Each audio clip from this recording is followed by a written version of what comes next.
여러분 안녕하십니까? 정부가 쌀값 대책 발표를 미루면서 요즘 전남 지역의 농협 미국 처리장이 밀려드는 벼를 제대로 처리하지 못해 어려움을 겪고 있습니다. 민간 산지 유통업체들이 벼 매입에 나서지 않으면서 농민들이 벼를 농협에 집중 출하했기 때문입니다. 윤주성 기자가 취재했습니다. 담양의 농협 미국 처리장입니다. 농민들의 산물벼 출하가 줄을 이으면서 사일로에 저장 용량이 가득 차 최근에는 말린 벼만 제한적으로 사들이고 있습니다. 쌀값 하락을 우려한 민간 유통업체가 벼 매입에 나서지 않아 농협의 출하가 집중돼 빚어진 일입니다. 작년에 약 8천 톤 정도를 수매를 했었는데 올해는 약 11,000톤 정도가 현재 들어와 있는 상태입니다. 예전보다는 한 25% 정도가 지금 순증돼 있는. 실제 전남 지역 농협의 벼 매입량은 지난달 29일 기준 20만 8천 톤으로 전년 같은 때보다 42% 급증했습니다. 우리 농협에서는 농민이 원하는 대로 다 수매를 하나 어쩌고 됐든지 정부에서 시장 정리를 해야만이 농가 소득도 향상이 되고 쌀값도 어느 정도 안정이 될 것이다. 올해 전남 지역 쌀 생산량은 77만 2천 톤으로 지난해보다 12.3%, 전국적으로는 32만 톤이나 는 것으로 추산됐습니다. 또한 전년 대비 적황 호조와 쌀 수요 감소로 올해 쌀 초과 생산량은 6% 이상 될 것으로 전망되고 있어 시장 격리가 절실히 요구되는 상황입니다. 통계청이 올해 쌀 생산량 최종 통계를 오는 15일 발표할 예정인 가운데 정부가 시장 격리 조치에 나설지 농민들의 눈과 귀가 쏠리고 있습니다. KBS 뉴스 윤주성입니다. 최근 어업 분야에 이어서 나주의 한 식품 공장에서도 외국인 노동자를 중심으로 집단 감염이 발생하면서 코로나19 방역 당국의 고민이 커지고 있습니다. 인력난에 코로나 위협까지 겪고 있는 외국인 고용 사업장들은 그저 막막하기만 합니다. 박지성 기자의 보도입니다. 사흘 만에 50명에 육박하는 확진자가 나온 나주의 한 식품 공장. 이곳의 확진자 가운데 75%는 외국인 노동자입니다. 앞서 완도나 여수 등의 경우와 마찬가지로 대부분 미등록 외국인에 접종도 하지 않았습니다.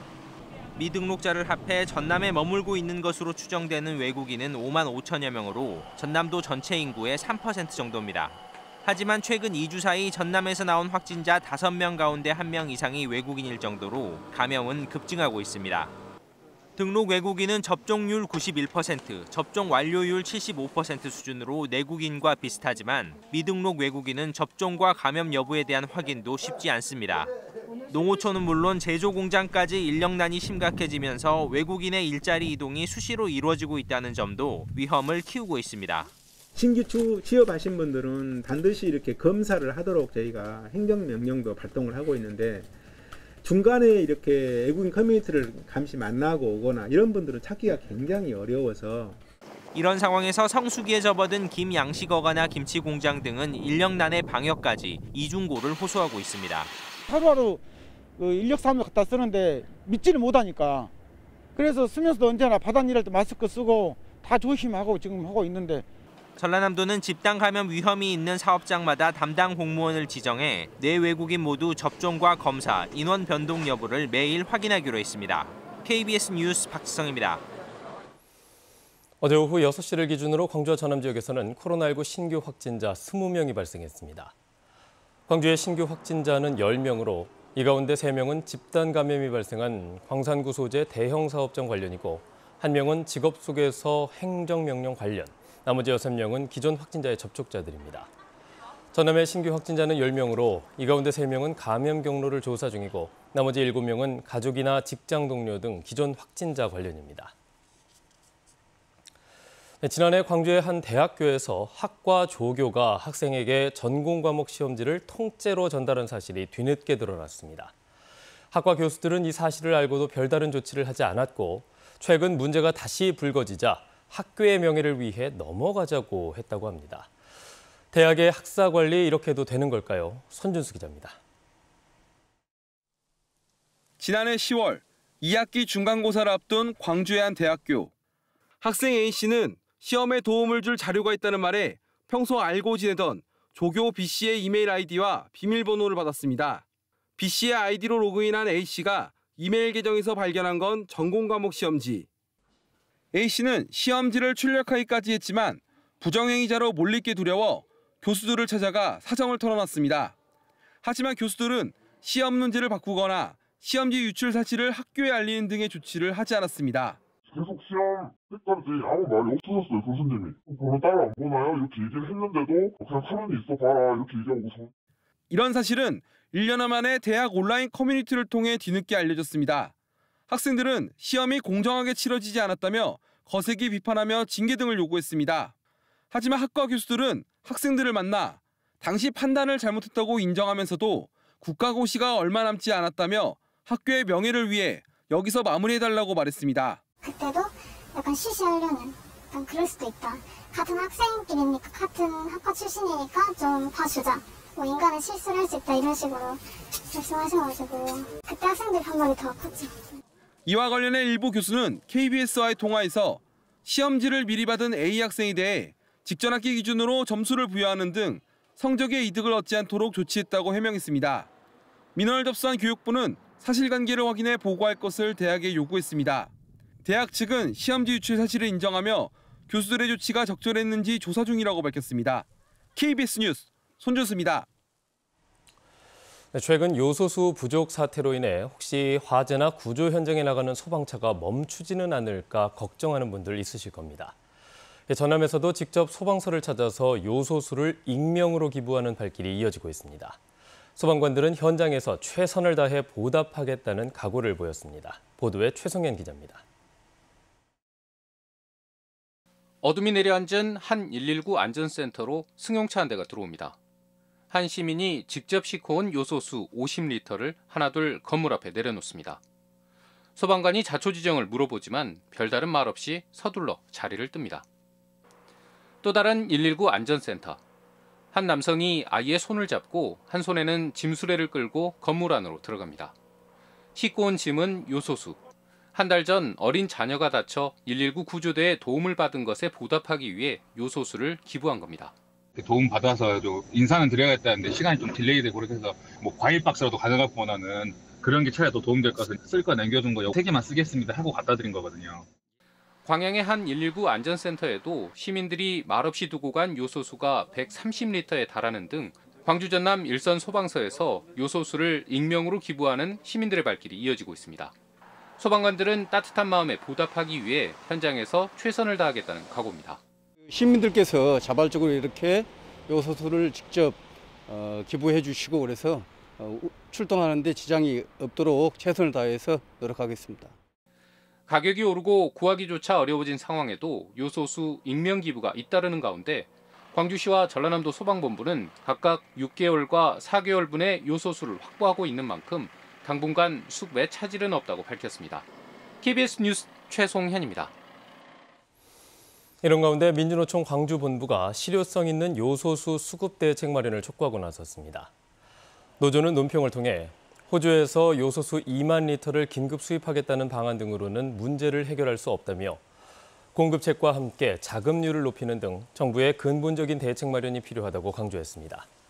노조는 또 요소수 부족으로 이미 운행을 멈춘 화물차가 있다며 지원 방안도 서둘러 세워야 한다고 주장했습니다.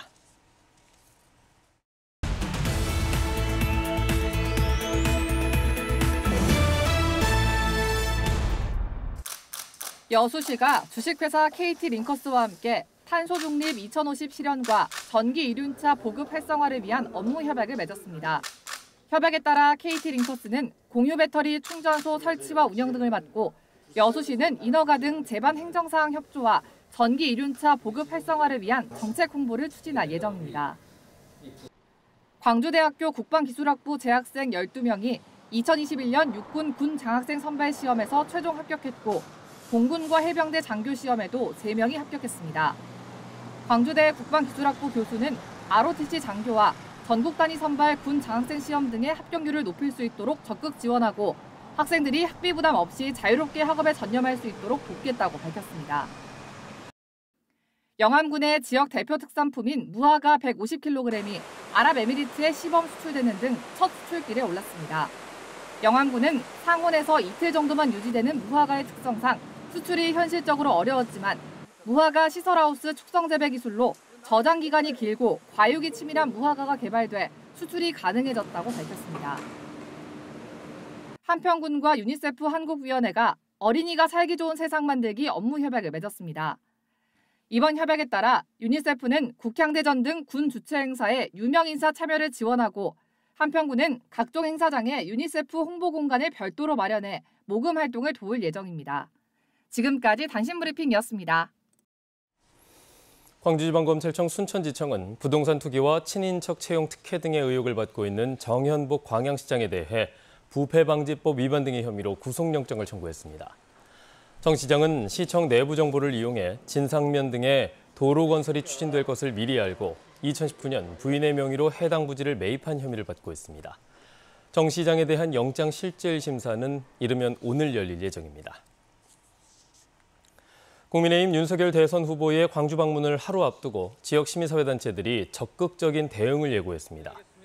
광주 시민사회단체 협의회와 광주 진보연대 등은 이른바 전두환 옹호 발언과 개 사과 사진, SNS 사진 등과 관련해 무대응보다는 썩은 사과 선물이나 광주 방문에 대한 반대 입장을 알리는 현수막을 내거는 등 적극적인 여론 표출에 나서기로 했습니다.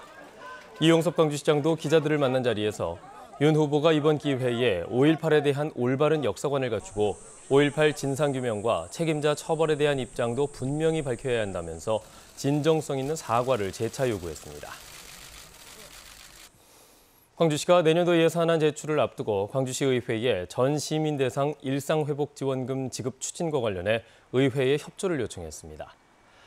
광주시는 시민 1인당 10만 원씩 지급 예정인 일상회복지원금은 지역 경제를 살리기 위해 꼭 필요하고 광주시의 채무 비율은 행정안전부의 권고 수준인 24% 이하여서 예산 마련에는 무리가 없다고 설명했습니다. 이런 가운데 광주 소상공인 연합회는 기자회견을 열고 시민들에게 10만 원씩 지원금을 지급하는 것이 소상공인들에 대한 직접 지원보다 경제 효과가 더 클 것이라며 지역 경제를 활성화하기 위해서라도 지원금 지급이 이루어져야 한다고 강조했습니다. 광주시 교육청이 자연과학고 부지의 건립을 추진하는 광주 AI 교육연구원 사업이 교육부 투자심사에서 탈락했습니다.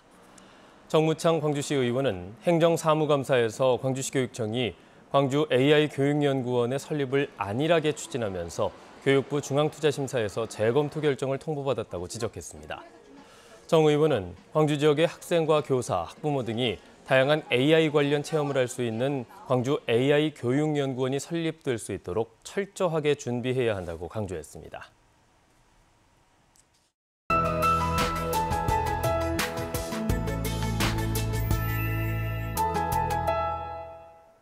이번 주는 우산 챙겨 다니시면 좋겠습니다. 비가 종일 내리는 것은 아니지만 가끔 비구름이 지나가면서 금요일 오전까지 곳곳에 비가 내리겠습니다. 오늘은 광주와 전남 서부 지역을 중심으로 약하게 이어질 텐데요. 어제 오후부터 기온까지 크게 떨어지면서 높은 산지는 눈으로 내릴 수도 있겠습니다. 오늘 예상되는 비의 양은 광주와 전남 서부 지역에 5mm 안팎, 전남 동부 지역은 약하게 빗방울 정도가 떨어지겠습니다. 오늘은 어제보다 옷차림 따뜻하게 하셔야겠습니다. 아침 기온이 큰 폭으로 떨어졌는데요. 광주가 7도 안팎 보이고 있고요. 한낮 기온도 어제와 비슷한 12도가 예상됩니다. 여기에 서해안 지역을 중심으로는 바람도 강하게 불고 있어서 체감 온도는 더 낮겠습니다. 다음 자세한 지역별 날씨입니다. 아침 기온 장성과 담양 7도로 대부분 지역이 어제보다 1에서 8도가량 낮습니다. 한낮 기온은 구례 12도, 곡성 11도로 어제보다 조금 더 낮아 쌀쌀하겠습니다. 목포의 낮 최고 기온 12도, 강진과 영암 13도에 머물겠고요. 신안도 낮 최고 기온 13도로 어제와 비슷하겠습니다. 남해서부 앞바다를 제외한 대부분 해상에는 풍랑주의보가 발효 중입니다. 바람이 강하게 불고 물결이 최고 4, 5m로 매우 높겠습니다. 금요일 오후부터는 점차 맑아지겠고요. 주말 동안에 낮 기온이 조금은 오르겠습니다. 내시였습니다. 뉴스를 마칩니다. 여러분 고맙습니다.